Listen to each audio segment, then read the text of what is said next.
10 సంవత్సరాలలో 100 సంవత్సరాల విధ్వంసం చేసినావు. ఇవాళ మమ్మల్ని ఎంటిక బీకలేరంటావా? మా కాంగ్రెస్ పార్టీ కార్యకర్తలు అనుకుంటే నీ ముడ్డి మీద డ్రాయర్ కూడా ఉండదు పీకడం మొదలు పెడితే బిడ్డ. నువ్వు అనుకుంటున్నావేమో కాలు ఇరిగిందని, లేకపోతే కట్టబట్టుకొని నడుస్తున్నా అని, కూతురు జైలుకు పోయిందని, అధికారం కోల్పోయిందని. కొంతకాలం మేము సంయమనం పాటించినాం.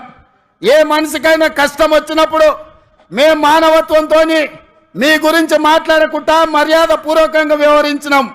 ఇవాళ నువ్వు అనుకుంటున్నావు నువ్వు ఏది పడితే అది మాట్లాడితే చూస్తూ ఊరుకుంటామని.